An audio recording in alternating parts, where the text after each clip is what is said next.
As the calendar turns to August, it can only mean one thing.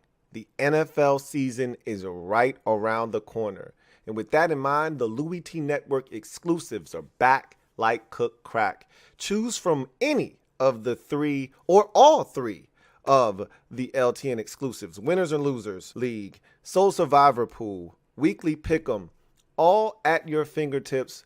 Links are down in the description along with the video to help you sign up. Don't sit on the sideline. Get in the game. Who else could it be? Me, your man, Louie T. Welcome to the Command Post Live. You know what it is. Post up. Take command. I, of course, am your Commander-in-Chief, Louie T. Thank you for joining me. So, day number 12 of camp featured a 2.5-hour padded practice. I think this is the last of these types of practices that we'll see high energy, high tempo, physicality when they're actually going against each other. With the preseason right on the horizon, and this is probably the last padded practice of the week because they'll have a walkthrough tomorrow. Then they'll head on the plane to get to Cleveland and play a preseason game on Friday. So after that, they've got a inter squad or they have a scrimmage with the Ravens next week, Tuesday and Wednesday.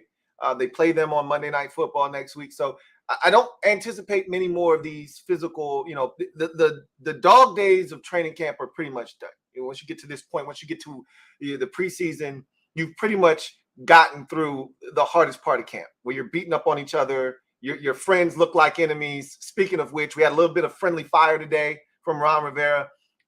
We've talked about this with him before. I've made this a point of emphasis specifically during the regular season where he tends to say a little bit too much sometimes. And we've talked about this with Jack Del Rio and how Jack will be a little bit, taken back and even somewhat disappointed in some of the information that Ron's provided the media with. And then they come to Jack with it and Jack is like, I'm not getting into that. If Coach wants to tell you about that, that's on Coach. I'm not giving you any of that shit. So we'll get into that a little bit later. I don't want to hijack today's show because there was so much good from practice today, so many good things that came from practice today, and this is overshadowing that. And I'm a little bit disappointed in Ron that he would allow this kind of information to come out because, again, it's just unnecessary friendly fire. It's an unnecessary story. People that aren't paying attention to our camp, this is the thing that they're going to take away from camp. They're not going to take away that Sam Howell is showing growth or that this defense is playing extremely well or none of that. They're going to take away that players are complaining about EB's, style and his aggressiveness and the tempo of practice. That's what they're going to take away. They're not going to take away from the positives. They're just going to reach in, grab the negative and keep it pushing. And that's frustrating because it's unnecessary. It didn't have to happen. But let's talk about practice itself. We heard from Ron Rivera, Eric Bieniemy, which I'm glad EB was able to somewhat defend himself. And I don't even know if that's the right term. It's not like Ron put on a full court press against him, really calling him out. It was just unnecessary friendly fire, something that just needed to stay in-house. Like, there's no benefit to what Ron Rivera said to the media. There's no benefit to that. So why are you doing that? We'll get to that. Put a pin in that. We'll come back to it. So we heard from Ron Rivera, Eric Bieniemy, Cole Turner, Andrew Wiley, and Quan Martin. So we'll talk about all of those interviews and pressers here in a bit. But I want to just get through what happened throughout the course of the day because it actually was a really, really productive day. And I thought more good came from this day than bad, obviously, outside of the presser from Ron. So first things first, health. That's the thing we care about the most. The performance on the field is good. You want to hear good things, but none of that matters if guys aren't healthy. So Kurt Coe and Emmanuel Forbes both practiced in full today. So that's great news. Ron was a little tight-lipped, which he should be, on whether they would play in a preseason game or not. He said it's trending in that direction, and barring any setbacks, all hands on deck for this preseason game. You want to get as much work with the guys that you're going to be relying on in the preseason. Like, this whole notion, to me, you can't get better at football unless you play football. So this whole notion of not wanting to play your players in the preseason, they could get hurt. They could get hurt like Ryan Fitzpatrick. What difference does it make? I was thinking about this the other day. So many people make such a big stink about preseason. And, if a player gets hurt, now he shouldn't have been playing in the preseason. Bullshit, okay? Now, it's one thing if you got your players playing too long in the preseason. I get that, but they should be getting some type of work in the preseason. So tell me the difference between Ryan Fitzpatrick getting hurt in, say, preseason game number 2, or back then, I think that was the first year of 17 games. So what's the difference between Ryan Fitzpatrick getting hurt in preseason game 2 or 3, or him getting hurt 2 possessions into week 1's contest against the Los Angeles Chargers? What's the difference? You want me to tell you what the difference is? The outrage of the fan base. That's the difference. There's no difference. He didn't help us in that week 1 game. So had he gotten hurt 2 weeks prior in the preseason, oh, he shouldn't have been out there. What is he doing? It's the same thing. It doesn't matter. You can get hurt at any time. So this notion of not wanting to play your guys, to me, hogwash. So hopefully everybody that's healthy will be out there on the field, because we need the work. They're making strides offensively. The defense is playing well. Well, let's see it against a different opponent. So good to hear that those guys were back in full participation. No Logan Thomas today. And that's going to be a theme because, again, as Ron stressed, he's older. He dealt with some injuries last year. They just want to make sure that he's healthy because he's such a big part of this offense. When he's right, it really helps the rest of the offense along. But I'm going to tell you something. Cole Turner, and he had a toe drag swag catch today between 3 defenders down by the end zone. He's been having an incredible camp. I was talking to somebody and they were like, look, man, I'm going to tell you somebody who no one's really talking about, but he's having an incredible camp to this point, is Cole Turner. That is music to my ears because athletically, everything that we lost with Amani Rodgers going down, you can get back if Cole Turner is playing at a high level. And from all reports, Cole Turner is looking like the guy that we were promised we were getting last year. He's looking like that guy this year. So I'm excited for him. And whether Logan Thomas is healthy or not, Cole Turner gives us it. Like, it's not like how it was before when if Logan Thomas wasn't playing, it's John Bates. Like, what are we going to do? We got Cole Turner now. And hopefully Logan Thomas comes back and it gives you a vicious 1-2 punch in terms of pass catching targets at the tight end position. Bates says he's gotten better. I want to see it. I don't believe it until I see it. But Cole Turner having a strong camp, I just want to re-emphasize that. Don't sleep on Cole Turner and the impact that he could have this season. He's been playing really well throughout camp. But no Logan Thomas. They're going to take it slow with him, as they should this time of the year. Hopefully he's ready to go. I guess week 1 is really, I don't know if he'll be ready to go for the preseason game tilt against the Ravens, because I don't know how severe the calf strain is. They're going to be extremely cautious, as they said. He's clearly not playing this week, which he shouldn't. Maybe he'll be ready for the scrimmage next week. Maybe he'll be ready for the game next week. If not, then we'll see him week 1. It's not a big deal.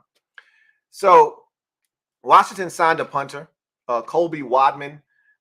So we had talked about Tress Way having some tightness in his back and them just not wanting to push him. Ron said yesterday that he was going to play in the game.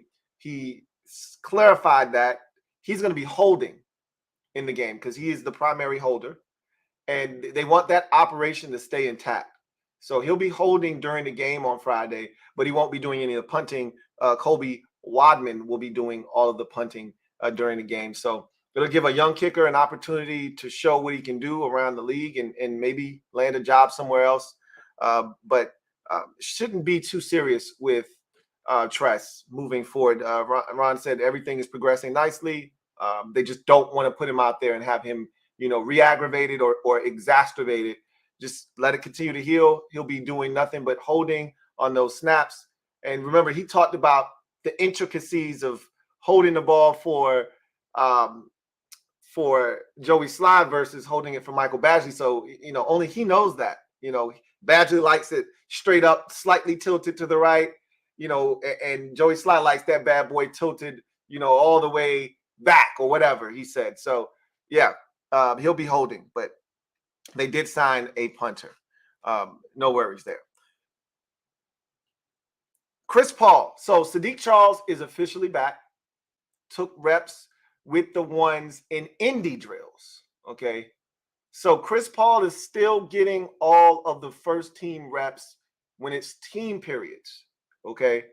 9-on-7, 7-on-7, 11-on-11. When it's team periods, all the first team reps are still going to Chris Paul. However, in the indie work, individual drills, you had Sadiq Charles taking the reps with the ones. So it'll be interesting to see how they divvy that up. Has Chris Paul taken the lead in that? I think what has effectively happened is they're going to give Chris Paul an opportunity in this game to start. He's been getting all the reps this week. They're going to give him the chance to start in this game against the Browns, see how he fares with this opportunity. If they like what they see, they'll continue with him probably running with the ones. If there's any, doubt as to what he put on tape, you give Sadiq Charles an opportunity to reclaim the spot. So I think what has effectively happened is there's been a changing of the guard there. Remember, this was Sadiq's job to win. If you say it the way Ron likes to say it, to me, it was Sadiq's job to lose. He already had the starting job. All he had to do was hold on to it, but he got injured. Now Chris Paul has come in. He sees the opportunity. They like what they've seen from him thus far. Now they want to see what it looks like against a different opponent. So we'll see what that looks like on Friday. And if it looks good enough, he'll remain there, I think. But don't count Sadiq Charles out yet. That's essentially what I'm getting to, is don't count him out of that race quite yet. I do want to talk, though, speaking of the offensive line, I do want to talk right side versus left side. So from all that I've been gathering all camp, the right side seems to be really putting together a nice camp, and they're really starting to build a rapport over there, right? Right side being Sam Cosmi at right guard, Andrew Wiley at right tackle. They seem to be really gelling together. They're passing off stunts and twists. They're really locking in on that right side. Meanwhile, there's some issues on the left side, as you would imagine, because there's been a little bit of a turnstile over there at left guard with Sadiq Charles and Chris Paul. So they're still trying to iron some things out there. Charles Leno in the most fleet of foot. And so they've been having some issues passing off twisted stunts. Today, Montez Sweat and Jonathan Allen put together a beautiful TE game on the left side of Leno and Paul, and got into the quarterback and got a sack. So they're still struggling over there. Meanwhile, on the right side, Sam Cosmi's kicking ass. Andrew Wiley's settling in beautifully, and they're starting to really gel on that side. So the left side needs to get their shit together, because the right side seems to be really taking to, the cohesion that you're looking for on this offensive line. So it's everything that we thought it was going to be. We had question marks all over the place, but I think most of our questions resided on that left side. After what we saw from Charles Leno last year and some big spots getting beat, and then not knowing who the left guard was going to be, a lot of our questions were really centrally focused on the left side. And I think that continues going into the first preseason game. A lot of questions for me. I'm not worried about Nick Gates at center, and I'm not worried about the right side of the offensive line. If they're healthy, I think we're going to be fine. Those three spots. I'm looking at the left side and saying, I need you guys to step up. So for whatever it's worth, that's the noise coming out of practice today. And so, as we always do, let's have our Sam Howell daily discussion. So I thought today was his best day of practice. Sam was extremely sharp today. He had a beautiful throw, and I'm pretty sure most of you have seen it, a beautiful throw down the sideline to Terry McLaurin with Christian Holmes. Like, you can't really play it much better. It's just a perfect ball. And Terry catches it over the outside shoulder. They tell you to keep that. I don't know if you've seen the red line in practice. As a receiver, you're taught to keep that red line because it gives the quarterback space to throw the football outside shoulder, right? Drop it over that outside shoulder away from the defender. Sam did that beautifully. Terry ran a beautiful route. That ball was placed in the perfect spot. He couldn't have walked up and handed it to him any better. Partner. Sam was flush from the pocket numerous times today, but made off-schedule plays and throws that would have been completions. Like, it wouldn't have been a sack, and they just eased up. He would have avoided pressure and made throws. Had a nice throw to running back Jonathan Williams in one period. Had another throw to Terry in a period, had another good throw to Jahan on the move in a period. So Sam was extremely sharp today, and he's growing. He's getting better, and they're building on time. And again, yesterday's practice was good. All right. But it wasn't padded, right? So I'm a little apprehensive. This was the best performance from Sam in a padded practice to date. So he's trending in the right direction at the right time. He's getting better, and we're trending towards this first preseason game. I like where we're heading. Now I want to see it carry over because, again, tomorrow's practice, glorified walkthrough, Thursday, travel day, Friday, preseason debut, right? So I'm glad he's trending in the direction that he's trending in. He's throwing the football with confidence. He's seeing the field well. He's standing tall, delivering the football. When he has to get out, he's using his athleticism and his legs to make things happen. I'm really looking forward to Sam Howell and this debut with the first team offense against the Cleveland Browns on Friday. The anticipation is building for me. I'm really excited. So that was day number 12 in a nutshell. And one more thing. Montez Sweat right now, both of the defensive ends, Chase Young and Sweat. So there was a bit of I won't call it a scare, but Chase Young left practice briefly, went inside, and then he came back out and continued to practice. So he might have to use the bathroom for all I know. Like, anytime somebody leaves practice early or goes inside, you get a little nervous. So there was a little bit of that, but he's fine. But Chase Young and Montez Sweat have been really dominant at camp, but Montez Sweat has been a monster. And I've been hearing that from multiple people about what he's been doing this year. And I'm telling you, he's the Deron Payne recipient this year. He's the guy that I think, and Jack has already said it too, like he's just got to finish. He's the guy that I look at and say, he's the one that's in line for 12 and a half, 13 sacks this year to go get that bag. He looks like the one. And I want Chase to be, right there with him. I want them to be racing to the quarterback. Who's going to get the 15 sacks first? That's what I want. But if I'm putting my money down on somebody, I'm putting it down on Montez Sweat. So we'll see what happens. But let's see it carry over into the preseason and then into the regular season. I'm anxious to see all of these guys on the field in some capacity. So let's talk about these pressers. And we'll knock out the players first. I want to save the Rivera and Bieniemy stuff for last. So we'll start with Quan Martin, who talked to the media briefly today, and he talked about his room in particular, the safety room. And, is it the safety room? He I think identifies with the safeties. When he was talking about the safety room, he was naming guys like Jeremy Reeves, but then he also was talking about Kendall Fuller. And so is he a corner? I mean, that's the thing that jumped out to me the most. If we're talking about the unofficial Deppy, was the fact that he was listed as a corner. But again, he's listed as a defensive back on the team website. So really don't know what to make of that.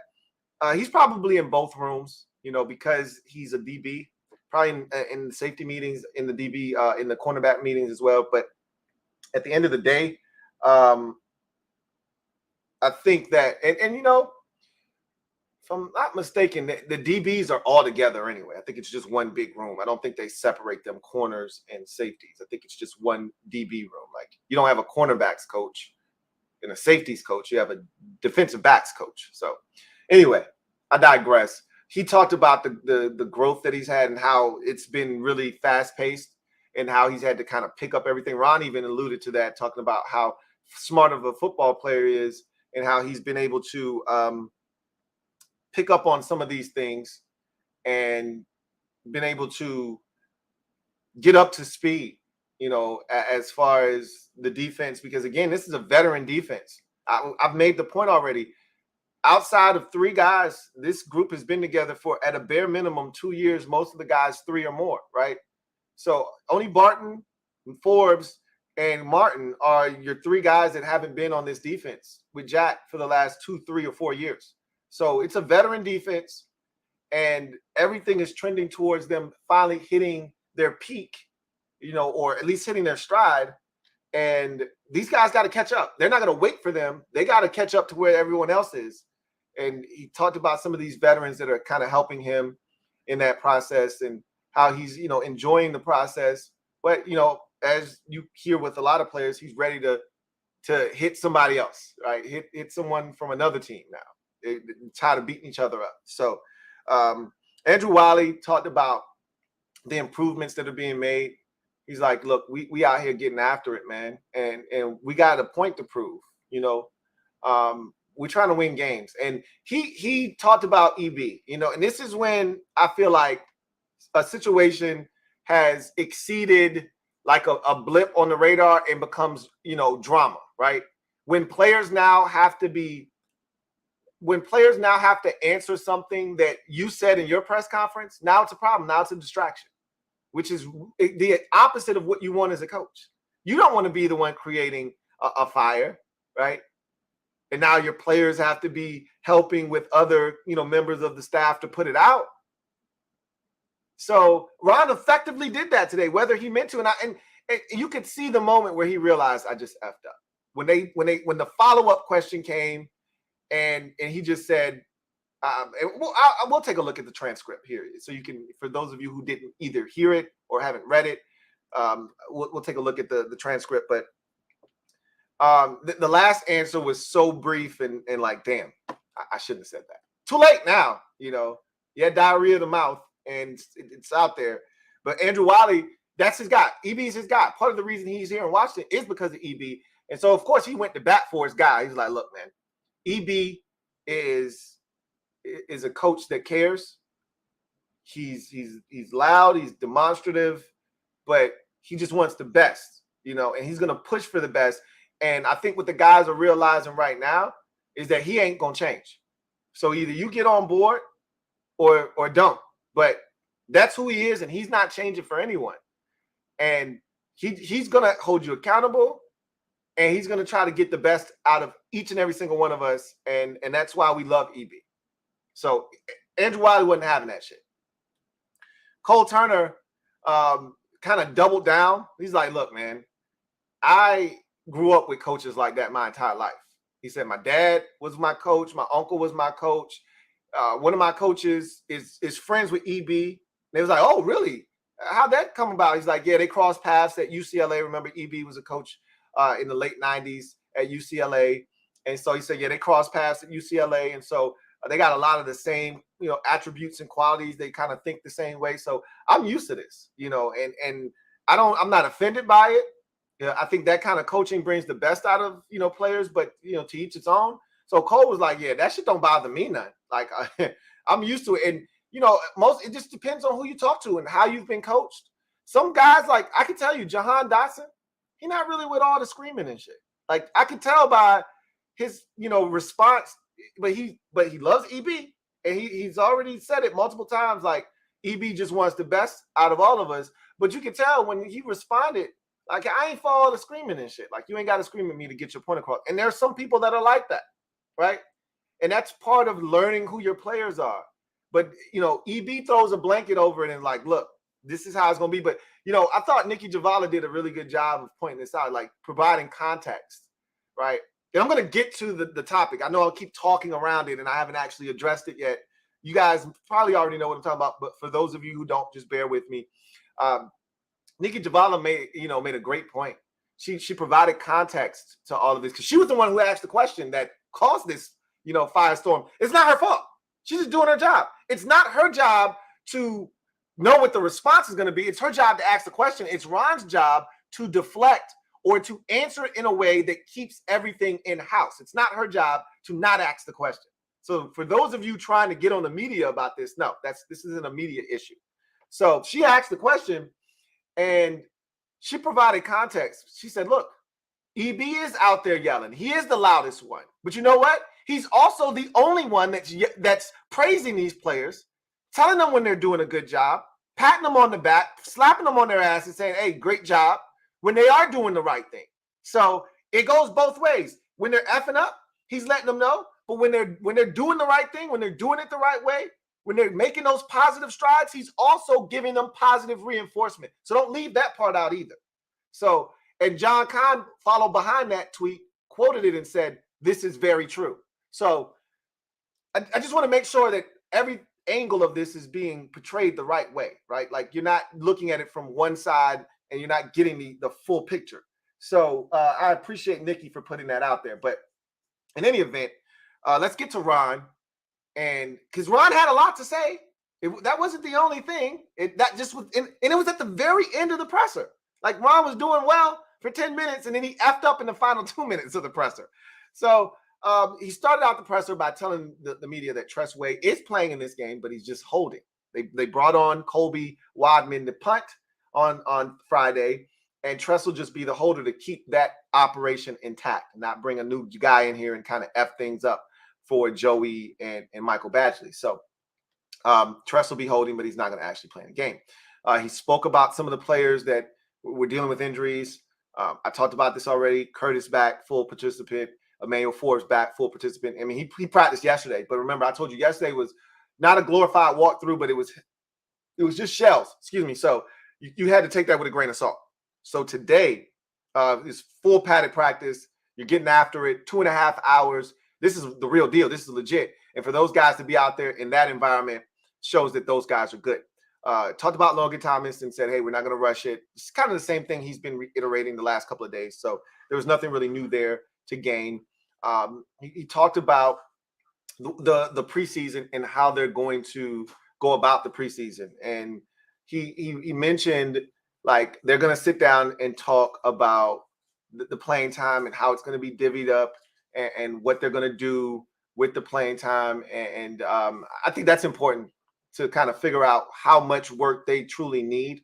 So they'll come up with a amount of plays, which I can't stand, but it gives you a working knowledge of what you're going into the game to expect, right? You know, if you tell them, yeah, y'all playing 15 to 20 snaps, that's probably like 2 possessions, 3 at the most, right? So you go into the game just thinking that in your mind, hey, if we knock out the first possession, it's 12 plays, we done for the night, right? So like you just go in there knowing, hey, if we take care of business, it's a wrap. So they're gonna figure out that stuff. He also talked about the unofficial depth chart, and he said, look, man, it's really just what we came up with before camp started. This was the depth chart before camp got underway. We really didn't change anything, which we can see. I talked about that. I'm like, this looks like a really plain Jane, depth chart where these were all of the positions that we already knew about. There are no surprises. I think just looking at the order that they're in is the thing that we like to kind of dissect, if you will. The special teams one really was eye-opening because I'm like, okay, there's no way that you're just going to leave it like that, right?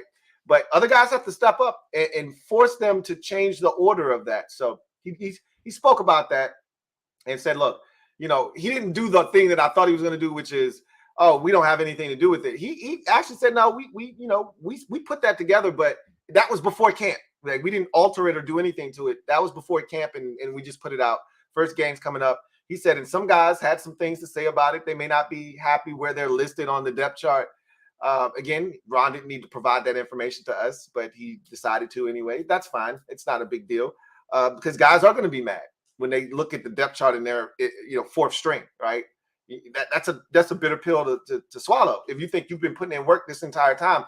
And that's where it can get a little dicey, because if you've been putting in work this entire time and you've been working with the twos, let's say, but you're fourth on the depth chart, you're like, damn, this equate? And so you can't really get caught up in that, right? But anyway, so towards the end of the press conference, and Ron talked about today's practice and how it was really beneficial. He really liked what the offense was doing and this, that, and the third. And he gets to the end of the press conference, and Nikki Javala asks Ron Rivera the following. And so we're going to take a look at this right now. So this is the transcript from the interview, the end of the press conference. And this is how the press conference ended right here. These were the last 2 questions asked of Ron Rivera, and these are his 2 responses. So in the bold is the question that Nikki Javala asked Ron Rivera. In the regular type is Ron Rivera's response. So have players, this is Nikki Javala asking Ron Rivera this question, have players had to adapt to Eric Bieniemy's intensity and have any struggled with it at times? So right there, Nikki, she threw up an alley, right? She threw up an alley-oop. Now, it's your job to either dunk it, right, put it in the basket, or for you to swat it away, okay? But she's throwing the alley up. What are you going to do? And Ron was supposed to, this is one of those ones, you got to swap that shit into the 15th row. Like, nah, we're not doing this, right? Ron put this shit in his hand and he reverse windmill two-hand dunked this bitch into the hoop. And I'm like, bro, what are you doing? So Ron's response, yeah, they have. And I bet you the media was like, wait a minute. Yeah, they have. They fingers got real fast typing and shit. And one of the biggest things is I had a number of guys come to me and say, hey, and he said, and I said, hey, just go talk to him. I said, understand what he's trying to get across to you. I think as they go and they talk and they listen to him, it's been enlightening for a lot of these guys. I mean, it's a whole different approach. Again, you're getting a different kind of player from the players back in the past, especially in light of how things are coming out of the college football. So a lot of these young guys, they do struggle with certain things, and a lot of it is from where they've been. I mean, guys coming from certain programs are used to it. Guys coming from other programs aren't as much. So us as a coach, I kind of have to assimilate and get a feel for everyone. Eric has an approach, and it's the way he does things, and it's not going to change because he believes in it. Jack has his approach. Having been a head coach, I think Jack has a tendency to try and figure out guys a little bit more as opposed to, hey, this is it. This is the way it's going to be, that type of stuff. Eric hasn't had that experience yet.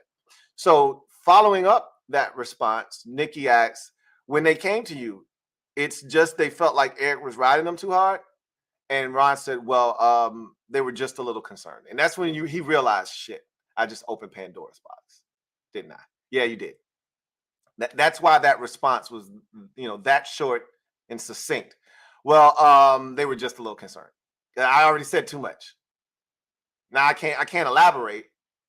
I probably shouldn't even told you that. Now you're gonna be asking questions, and now the players have had to answer questions. And Eric Bieniemy had to answer at least 3 or 4 of those types of questions, which he wouldn't have had to answer if Ron didn't bring this up. So it got to the point where during his press conference, John Keim asked him a question, or JP Finley, somebody said, hey, this is a football question. And Eric Bieniemy's response was, yes. Like, if y'all gonna talk to me about this shit all day, I could just go. Like, he wasn't gonna do that. But in his mind, he's probably saying, okay, is this all y'all got for me? Is y'all not gonna ask me no football questions? So it got to the point where they had to actually separate, like, this is a football question, right? Because they had asked him so many of these bullshit ass questions that were revolving around this answer from Ron Rivera. So Ron, so let me first say this.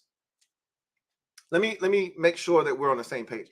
Ron didn't say anything wrong here. Okay. Nothing he said here is inaccurate. Players have come to him. He told those same players, go talk to EB. Players coming from a certain program. You come from Alabama, the coaches are cussing and swearing you up and down, left and right. You're used to this. You go to a program where they're more nurturing, they don't believe in yelling, all of that, then you're not used to this. Nothing Ron said here is inaccurate. Nothing is wrong here. That's not the issue. The issue isn't the actual content of what's being said. The issue is that it was said at all. That's the problem. Now, I've talked to you guys about Jack or Ron rather, sometimes just saying too damn much. During the regular season, he'll give out a little bit more information than he should. Jack's like, bro, why did he tell y'all this? Bro, and then he'll just say, hey, if coach wants to have that discussion with y'all, he can. I'm not. Jack will shut it down real quick. So Ron can get a little bit chatty. We know that, okay? In this particular instance, though, there's so many factors at work here that make this disgusting for me personally. One, we already know what the narrative around Eric Bieniemy is. We already know what that is. Okay? Let's strip away the Washington effect and how the players responded. We'll get to that in a second. I just want to focus on EB for a second. Ron brought him here because Ron said, I want to pay it forward. I want to help another minority coach get an opportunity. He should have already been a head coach 7 times over by now.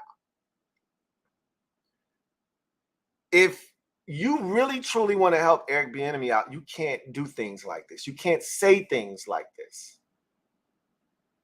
This paints a negative picture of Eric Bieniemy, the coach. This is Eric Bieniemy, the offensive coordinator. If there's an issue with Eric Bieniemy, the offensive coordinator, why am I going to give him an opportunity to be Eric Bieniemy, the head coach? Understand that this has far-reaching consequences if you're Ron Rivera. You can't say this out loud. Okay? Your breath could stink, right? You could have bad breath.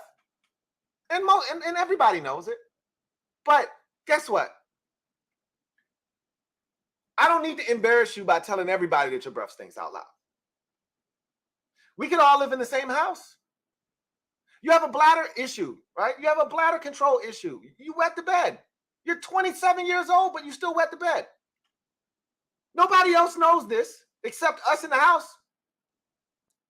It's not my job to tell everybody else that you wet the bed at home, right?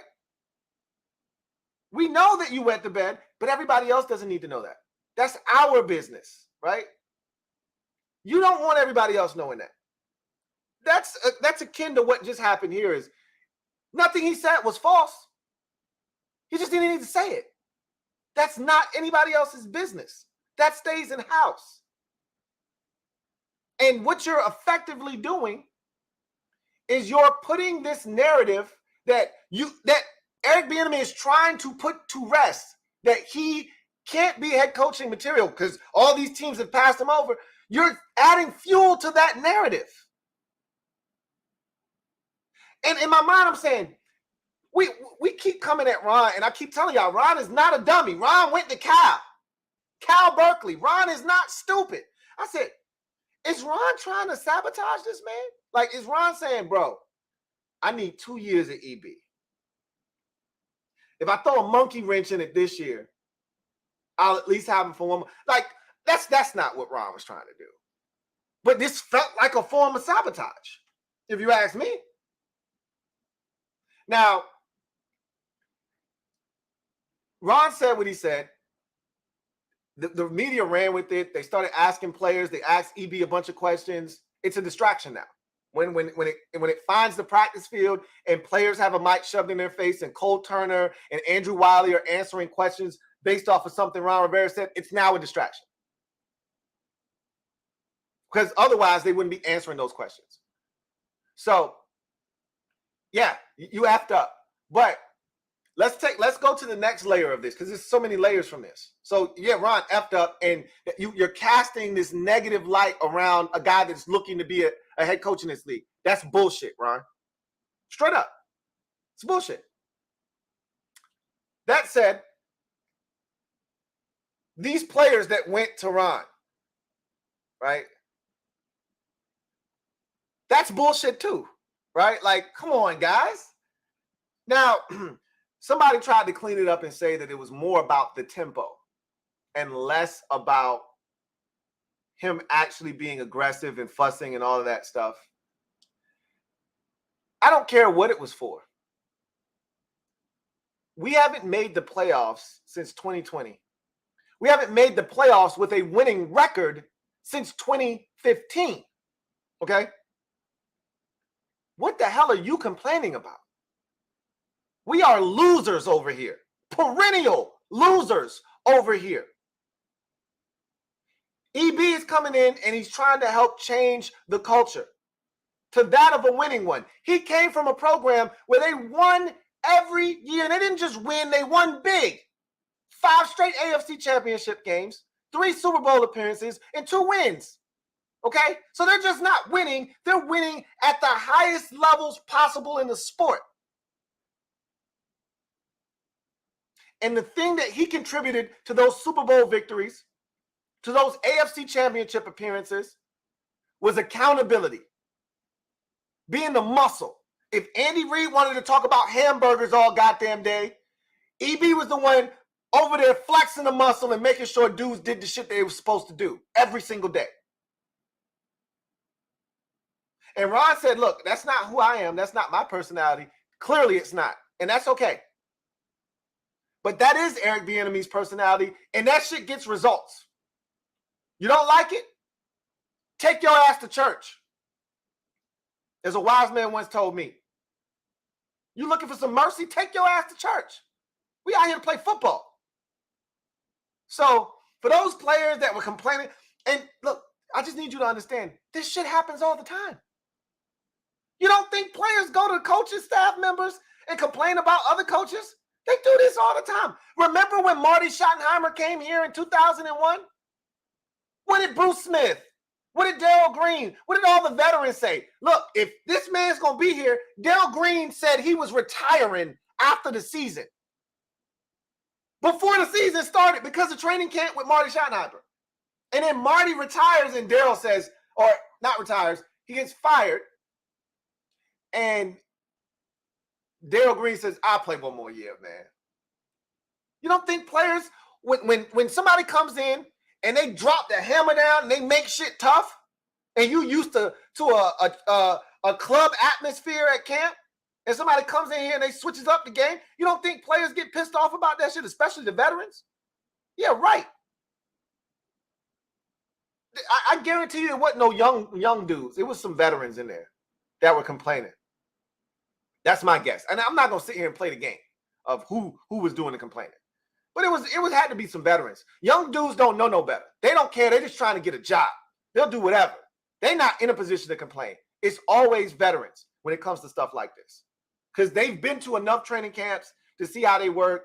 And EB was implementing. Ron kept telling us over and over again, he's implementing a lot of shit, man. He's throwing a lot at them. It's a lot on their plate. You'd be a damn fool if you don't think that this type of thing happens all the time. The difference is those other coaches did a good enough job of keeping that shit in-house, which is what is supposed to happen.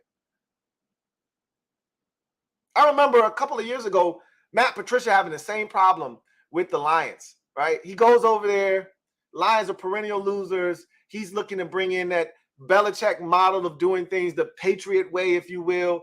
And those players were complaining from the word go. But they kept it under wraps until they started getting their ass beat. But yet we're out here practicing and beating the shit out of each other during the course of the week. And we got nothing left on Sundays, and then we getting our asses handed to us again. And now that they got an issue with it, like, bro, what are we doing here? Like, is all of this necessary? Because we 1-9 right now, and we doing all of this extra shit. And I can't, for the life of me, understand why. You don't think they were complaining about Matt Patricia? Yeah, they were. But again, that shit stays in-house. You got to find a way to keep it in-house. So I'm disappointed in Ron for that. And as far as players, I can tell you this. It's a small minority of the players that had issue with tempo or whatever. Like, it's not the masses. Don't make it seem like this is a soft team and guys aren't looking to put in the work. Terry told him day one when he got here, and Eric Bieniemy, he is not under-delivered. He didn't overpromise. He didn't underdeliver. He gave us exactly what he said he was going to give us when he got here with the introductory press conference. I'm going to be loud. I'm going to be aggressive. I'm going to be their biggest critic, their harshest critic, but I'm also going to be their biggest fan. He said all of that shit in the introductory press conference. And that's exactly what he's been since he's gotten here. So, and Terry told him, hey, we want to be coached hard. A lot of good guys in that locker room. And he said, y'all just need a little bit more nasty. I'm going to help y'all with that. Terry's like, yeah, come on. That's what I'm talking about. Trust me. The bulk of the group, they want this. They want to be better. They want to turn this thing around. So, unnecessary friendly fire on the part of Ron Rivera, but it is what it is. Eric Bieniemy handled it like a champ. And let's talk about his press conference today.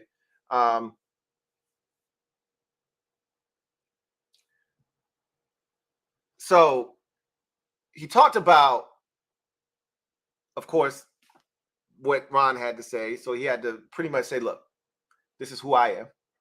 This is who I've always been. This is who I'm always going to be. And he did that thing that makes me a little uncomfortable. He went on about a 30-second rant where there was at least 4 Eric Bieniemys He was talking in third person. I had to look around. Is there another Eric Bieniemy around here somewhere? He went on a nice little rant there where he threw out 3 or 4 Eric Bieniemys in a row, and then he finished it up with an I, and I was like, phew. I thought that entire little paragraph was going to be featured with all third person. Like, hey, come back to us now, right? But we know he can go off on a third person tangent, okay? We know he can do that from time to time. So he cleaned that up, right? And, talked about who he is as a coach, who he's always been. Since I retired, I became a coach, and this is always who I've been. And that's not going to change. He said, but I always address these players and let them know where I'm coming from. This is coming from a place of love. But don't get it misconstrued. If you don't do your job, that's a reflection of me. And if I don't do my job, they're going to fire my ass. Those were his exact words.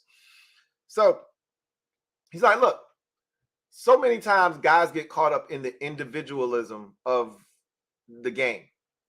But at its core, you make up 1/11 of the offense, the defense, or the special teams. And if you don't do your job, it affects everybody else. So I'm going to get on you if you're not doing your job. But understand, if you do your job correctly, if you are going above and beyond, I'm going to also be the first guy to come pat you on the back and tell you you're doing a hell of a job. So I was pleased with all the answers he gave, and nothing has changed for me. And that's the problem. If you're signing up for Eric Bieniemy, this is what you're signing up for. And I don't know how many NFL clubs are signing up for that. That's the problem. And that's why I don't like Ron perpetuating that narrative. You put that man in a tough spot. Anyway, he talked about Sam Howell's growth. And he's like, man, Sam is doing a hell of a job. Hell of a job. And he said the sky's the limit for Sam. He said early on, Sam was really processing the information, but he was overthinking it. He said now he's just taking everything in stride. He's going out, he's seeing it, he's executing. I've loved the growth I've seen from him. And then, obviously he had to double back and give Jacoby some love because can't give it all to Sam. Sam's not your starter yet. So he caught himself and he doubled back and gave Jacoby some love and said, hey, he's the perfect veteran backup quarterback. He's done so many things. That room is so good. It's full of energy, and Jacoby is a huge part of that. The relationship that those two have is exceptional. Jacoby was there in Florida when Sam set up the whole little passing thing with the receivers and the running backs and the tight ends. So he said that relationship, and he said, sometimes Jacoby goes out there and does it, and Sam's able to watch that and learn. And so he said the dynamic between the two has been really fun to watch. And he's excited about that quarterback room. And then he threw in, a token Jake Fromm reference as well, but we didn't need that. I guess unless you're Jake Fromm's family, then yeah, you do need that. So I'm excited about his excitement about Sam. And I keep telling people he was excited about Sam. That's part of the reason he came here. He was excited about Sam. Like, if we had a bum quarterback situation, he's not coming here. That's not going to benefit Eric Bieniemy to come to a situation that makes him look bad as an offensive coordinator. He came here because he saw talent. He saw Terry McLaurin. He saw Jahan Dotson. He saw Curtis Samuel. He saw De'Ami Brown. He saw Antonio Gibson and Brian Robinson. And he said, well, damn. They got this young quarterback, too, that I think can actually be a great distributor. That's a really good situation. I'm going to go over there. We talked about that already, though. So he talked about how much work the offense needs. And he said, yeah, we're going to talk about that with the staff. And, he said, what I want to make sure I reiterate is that this is a great staff. They don't get enough credit for all the things that they've done, but this is a really good staff. We work really well together. It's an open door. That's something he referenced several times. It's an open door. He said, I'm an open book, and it's an open door policy. If you want to talk to me, my door is always open, and I'm an open book. I let the guys know where I'm coming from at all times. So they know they're never going to be blindsided. He said, I make sure that I do the best job possible of over communicating to the guys. Clarity. I need them to understand where I stand. And if you have an issue with that, you can come talk to me. We can figure this thing out. But there will be no surprises. So, because they asked him too about, going to coach and asking for this player to get more opportunities. He said, yeah, we talk about all that stuff. So it'll be fun to see what happens. And he talked about the offensive line and how they're gelling together and they're starting to really, really, take those strides and kind of getting to where they need to get to. They're starting to hit those landmarks that they set for them, at the start of camp. So again, the next goal is to see how they perform in a live session against a team that isn't their own, who's looking to try to make their own mark in the Cleveland Browns. So really good to hear from EB. It always is. He always reminds you why he's head coaching material when you hear him talk. And so, something else Ron had talked about, I had it on the tip of my tongue. I just forgot. If it comes back to me, I'll bring it back up. But I think we're in a good place heading into this first preseason game from an offensive, defensive, and even special team standpoint. Just a quick aside. I remember I was telling you Kaz Allen hadn't done anything to this point. He had 2 touchdowns today. So maybe that's some good juju heading into the first preseason game because he doesn't need a strong preseason. He needs to hit a grand slam. A home run won't do for him. He's been so quiet. He needs at least a touchdown in one of these games as a return man to open their eyes. A good return ain't going to do it. He needs to score. And if he can score multiple times, that'd be even better. But he's going to need a grand slam of a preseason to make this football team. He's capable. Those touchdowns, those help, to open their eyes maybe a little bit, but he's going to have to kill it, and more likely than not, in the returns game. Anyway, I digress. Let's get to the comment section and see what you guys have to say. Start off with my guy, Frankie. Yo! Thank you for the super chat. Greatly appreciate you. Thank you for being a member of the MOBB, who writes, so nice for Ronald to show up as a clown for all the kids at training camp today. Look, I'm not going to kill him. This was definitely a Ronald moment. For sure. And, this was Military Appreciation Day. And so Ron's got to be better than that. He knows better. He's been doing this for too long to be making mistakes like that. And maybe he doesn't even see anything wrong with that. He's got to understand he can't do that. You can't do that, bro. You claim you want to help this man. That's not how you do it. And selfishly, Ron might be out for himself right now saying, hey, EB's doing a hell of a job. I'd like him to be here for at least one more year. I'm going to plant that seed right now. Again, I don't see Ron sabotaging this man, but that's what he just did. Whether it was intentionally done or not, doesn't matter. That's essentially what you've done. So I'm disappointed in him for that. Video channel, thank you for the super chat. Greatly appreciate you. Thank you for being a member of the MOBB, who writes, Ron actively hurting EB's head coaching chances. Exactly. That's the biggest point, right? Is that I'm not worried about this team with EB. EB's going to do just fine with this team. This offense is going to be just fine this year. I feel confident about that. I'm not worried about how this team is receiving him. They're taking in all of EB's coaching, and they know what he's doing it for, right? There may be some players that have taken exception to it. That's fine, But at the end of the day, and again, I don't think it's because he's fussing. I think it was about tempo. It's a lot of plays they're running.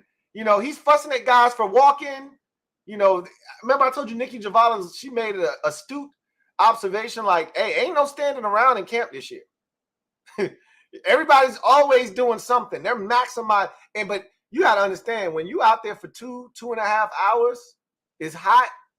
and you grinding my ass like this, like pause, but you getting after me because I'm standing around and you don't want me walking. Some guys might take offense to that. Whatever the case may be, I'm not tripping. And I don't think these players are. And they're going to be just fine. And they're going to benefit from EB's presence and his coaching style. And the listening to guys talk about like the intricate details. And I think it was like 2 days ago, somebody was talking about how they were doing situational work, right? Practicing situations that might come up in the game. And he's like, this may never come up, but if it does, we'll be ready. That's the type of shit EB has brought to the table. Like, you know how bad we were situationally under Scott Turner and Ron Rivera? Like, that's like two of the worst situationally aware dudes in the game on the same team working together, and it spit out the results that we've seen the last 3 years, where we have no clue in the fourth quarter. We have no clue down inside the 5 with 21 seconds to go how to run plays to get on. We have no clue at the end of that Giants game how to get into the end zone. We have no clue, right? Because situationally, we're not aware. So now you got a guy that's on the other end of the spectrum who is hypersensitive to situational football, who's bringing all those tools here, and that's refreshing to hear guys say, hey, we working on some shit. We may never see it in the game, but if we do, we'll be ready. That's a far cry from the shit Ron has been putting out here the last 3 years. So that pisses me off. That this man is coming in here trying to help you save your damn job, all the while get himself employment as his own head coach, and you damaging his chances of doing that shit while he's trying to help you save your shit. That's bullshit. Red Wing 01. Thank you for the super chat. Greatly appreciate you. Thank you for being a member of the MOBB, who writes, Ron doesn't always know when to hold back. JDR can attest to that, but I'm not tripping. It's camp. It's always tits. Just win and all will work out. Facts. It's honestly, we'll sweep this under the rug after today. This is a big topic of discussion today. You got people, tweeting about this, and it's a lot of people like Warren Sharp who can't stand us, who are tweeting foolishness and he's got a ton of followers that's gonna perpetuate this as a situation that's super toxic, and that's the shit that we don't need. You know what I'm saying? When we got rid of Snyder, this is the shit that was supposed to go with him, right? This unnecessary friendly fire. Like, we don't need this. But at the end of the day, it's these types of moments that create that us against the world mentality. Yeah, I effed up. But you see how they coming after us? You see how they trying to divide us? You see how they trying to separate us, conquer and divide? This is why we got to stay together. This is why all that matters is this. All of us in this room right now, that's all that matters. That outside noise, we got to block it out. Because at the first chance, the first sign of trouble, they're coming after you and they're going to try to separate us. And y'all can't let it happen. You use these types of moments as a rallying cry. And like I said, by the time we get to Friday, ain't nobody going to be talking about this shit. It's a big topic today because Ron made it that way. But again, 48 hours from now, we ain't talking about that shit no more. Like you said, win games, and this is all water under the bridge. You lose, and we'll circle back to this. We're going to do a 180, and we're going to come right back to this shit. Right? So, or 360 rather. We'll do a 360 and come right back to this thing, not a 180. We ain't running away from it. We coming back to it. So I'm right there with you. And I talk about it all the time with y'all with JDR and how during a week of, game plan or whatever, Ron will give away a little bit too much. And Jack's like, I'm not talking to y'all about that. And they'd be like, well, Ron said, he's like, look, whatever Ron said, it's cool. It's his team. You want to talk to him? That's cool. I'm not giving you nothing, though. So we know that this has been an issue for Ron since he's gotten here. A little too chatty, a little too friendly with the media. Will Kavanaugh, thank you for the super chat. Greatly appreciate you. Thank you for being a member of the MOBB. My guy Will writes, what's up, Lou? Long time no talk. Hope all is well. Likewise. I'm not sure if you saw Rick Snyder's talk about cursing, but I feel EB cursed in the presser on purpose because of that. I did see Rick Snyder's talk about him cursing, and I've heard people calling up to the radio station talking about him cursing. And at the end of the day, people, this is what you have to understand. I don't come up to your job and tell you how to conduct yourself. If you want to bring your kids out to practice, guess what? You brought him to my domain. You brought him to my workplace. This is how I conduct myself at my workplace. Okay? If you don't like it, don't come. Okay? I didn't beg you to come out here. I didn't tell you to come out here. You came on your own volition.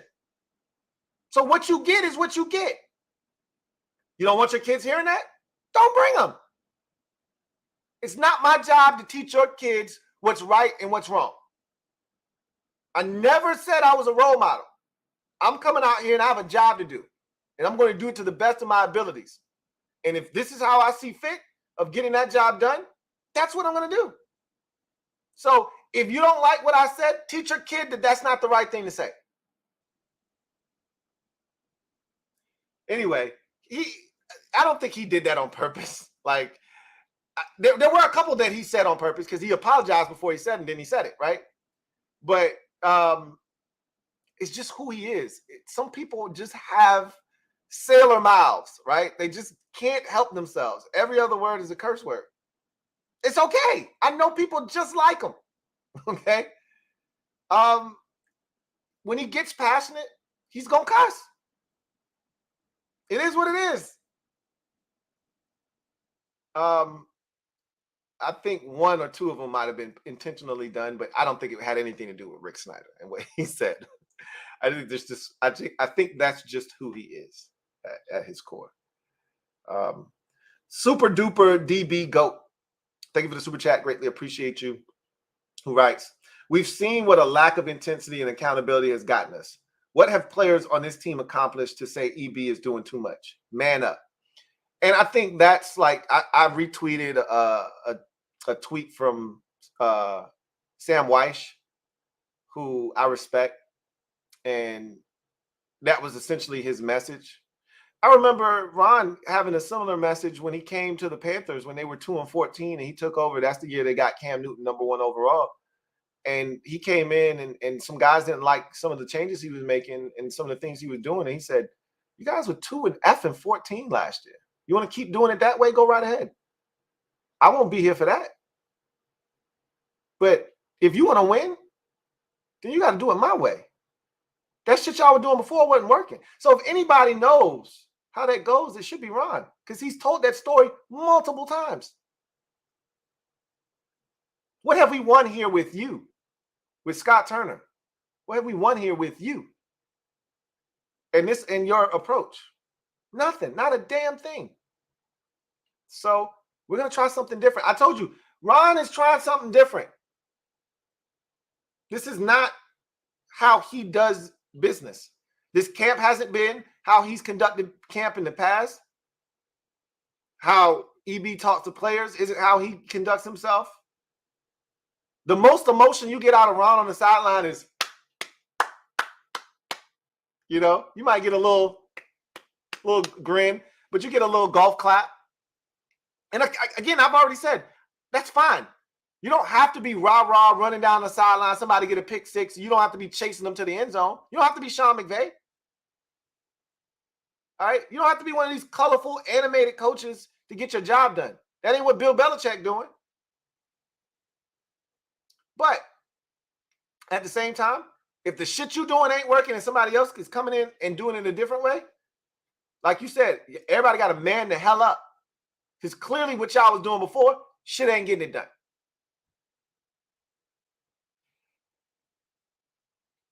Red Wing 01, thank you for the super chat. Greatly appreciate you. Double up. Thank you for doubling up. Red Wing 01, who writes, thing I'm looking for most in these upcoming joint practices is the line battles. Baltimore has the legit O-line, and their D-line is nothing to scoff at. I think that's going to tell the story about how Sam Howell performs. Because if their D-line gets after our O-line and Sam doesn't have time I mean, hell, you skipped over the preseason game number 1. I want to see what the hell they look like in preseason game number 1. I don't know if Myles Garrett and some of their better players are going to play on the defensive side of football. I'm hoping that they do. They need to work. He's a beast. That's the kind of guys they need to be seeing. They're seeing those guys in practice, but it'd be great if they could see a guy like Myles Garrett, for a possession or two. That'd be awesome. Like, I'm not even skipping over this game. You went straight to the joint practices, but to your point, that's going to be a great indicator too. Those joint practices, you're going to see a lot of work there that's getting done. So it'll be interesting to see how the O-line fares. But to your point, the Ravens usually come equipped with a dominant O-line. So our D-line, who's been getting all this praise in camp, let's see how they hold up against a banner unit. Now, again, the Ravens have had their struggles in camp. They're struggling on the offense because it's a new offense, just like ours is new. And I told you guys about it. So it'd be nice to see if we can't maybe get after them a little bit, make life hell for them, and see how our offensive line holds up against their defensive line, to your point. That's going to be a big week of practice because I really, truly feel like that's the week that they either say Sam is it or they drag it out. He's going to start week 1 regardless. But I think if Sam goes out and has a really good showing next week, they're going to name the starting quarterback right then and there. If he struggles or there are question marks, I think they're going to drag it out a little bit longer, but reluctantly, they're going to still name him quarterback after the 3rd preseason game. But I think Sam has a chance to really get them to see, hey, we don't need to drag this out any longer. Go ahead and make that announcement. I'm your guy. And I think he can do that next week against the Ravens during those joint practices. Mr. Pink, thank you for the super chat. Greatly appreciate you. Thank you for being a member of the MOBB, who writes, hey, Lou, this is a nothing burger, right? No, it's not a nothing burger. It's not a nothing burger. Because, again, if it's a nothing burger, then the media isn't running with this, asking the players questions. Other people who aren't within the organization aren't retweeting this and having something to say about it. This has become a big story, right? Like, this has probably already showed up on Bleacher Report, probably already showed up on ESPN.com.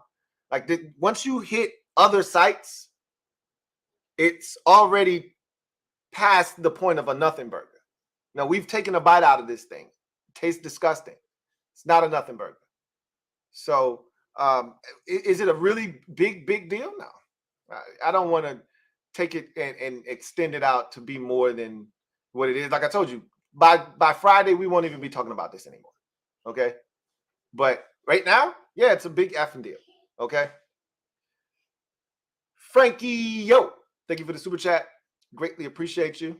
Thank you for doubling up. Who writes, on the bright side, Ronald heard you and didn't bring up the fact that back at UNC, Bieniemy Brown was on top of the NCAA for contested catches. That's because they didn't bring up Bieniemy specifically. But trust me, let Bieniemy make a contested catch against the Browns on Friday. We'll hear that at least 15 times next week. So I see what you did there, though, Frankie. Yo. Joe Rockhead, thank you for the super chat. Greatly appreciate you. Thank you for being a member of the MOBB. My guy, Joe Rockhead, writes, if we're successful this year, Ron might have effectively separated himself from being the cause of it by assigning the methods to EB. I mean, you could look at it a multitude of ways. Ron could be separating himself in the event that it doesn't work, but he's not going to get the benefit of that because it hasn't worked the 3 years previous. So we're just going to chalk it up to you just suck, right? So you're not going to really be able to separate yourself in that regard. If it is successful, well, who do you think is going to get the bulk of the credit? Are you kidding me? I mean, look, the defense has been really good 2 out of the 3 years that Ron's been here. If the offense is better, we're going to win. If the defense plays even in the middle of those 2 years, just somewhere in the middle of that. They don't have to be the best third down defense in football, and they don't have to be one of the best teams at getting to the quarterback. If they're just solid next year and the offense is really good, we're going to win football games. Who do you think is going to get that credit if the offense comes to life? It's not going to be Ron. If this offense is 12th in the league in yards, in ninth in scoring offense, who do you think is getting credit for that? It's not going to be Ron. So we already know what this is. The only way that Ron gets credit is if he wins in the playoffs. Because all the credit is going to go, any credit to this offense or this team success in the regular season, it's going to be given to EB. That's what put us over the top. Now, if we win some playoff games, Ron's going to get some of that adulation. And look, you win, and there's enough praise and credit to be given around, to be spread around to everybody. You win, and you win big. It's enough for everybody to get a little something. So, we'll see what happens. There's no benefit to what Ron did today. Zero. Only person that can benefit from that is Ron. If this is a successful season and nobody gives EB a job again. And part of that could be, I remember what he did in the training camp period, and guys were complaining, well, we don't want that here. And Ron's like, well, you always got a spot here, Eric, if you want to stay. But again, I don't think Ron sabotaged him intentionally. Mike Jane, stand up. You know what it is. Thank you for being a member of the MOBB for 9 months. Hoo, hoo, hoo, hoo. Big Lou, what's up, my guy? What's going on, Mike? I ain't forgot about you. You're still on my radar. Blame Heineke. Hey, don't worry about it. I'm glad we on y'all radar. We ain't going nowhere. You know where to find us. Week 3, we coming back to your spot. We coming back to the scene of the crime. Week 3. Can't wait. Should be fun. I got a new partner I'm bringing with me this time, though. Bad dude, too. I'm telling you, boy. He's a savage. Ask the Cowboys. You'll find out soon enough. You know what it is. Anyway, I digress. That was the last comment that I have. I appreciate y'all coming and chopping it up with the kid. Day 12 was actually rather productive from an offensive standpoint, from a health perspective. We're trending in the right direction heading into this first preseason game. I'm excited, and a little damper from what Ron did, but guess what? It like Red Wing 01 said, you win games and all of this shit is water on the bridge. It's not.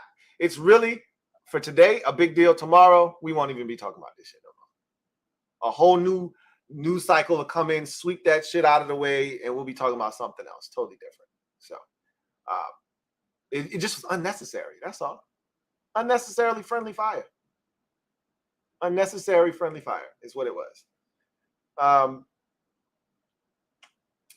Washington football fan WGIL, thank you for the super chat. Greatly appreciate you. Thank you for being a member of the MOBB, who writes, comfort is the enemy of progress.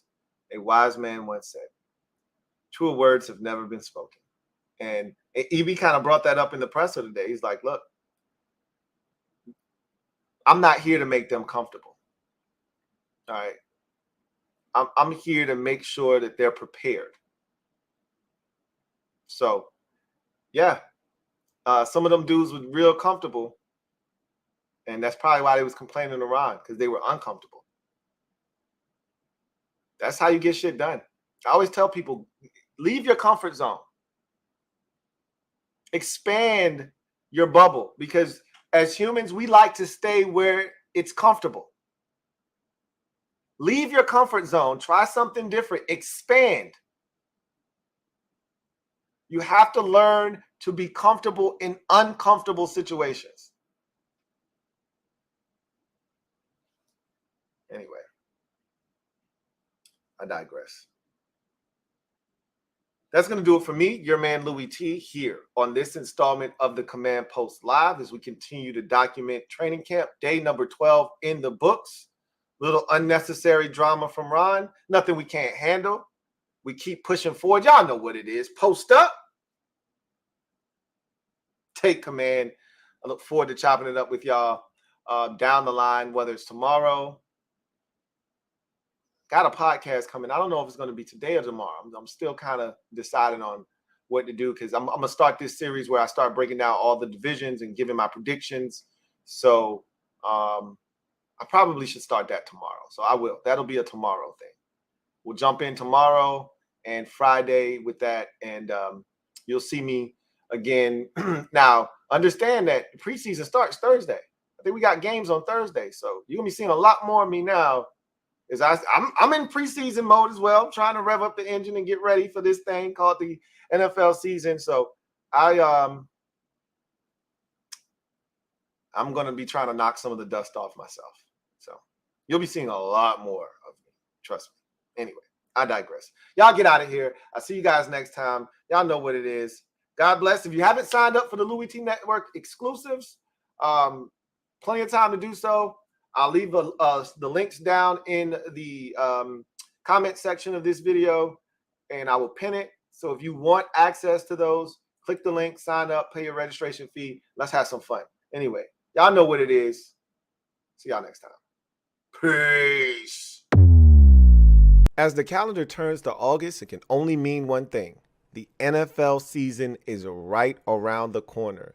And with that in mind, the Louie T Network exclusives are back like cook crack. Choose from any of the 3 or all 3 of the LTN exclusives, Winners and Losers League, Soul Survivor Pool, Weekly Pick'em, all at your fingertips. Links are down in the description along with the video to help you sign up. Don't sit on the sideline. Get in the game.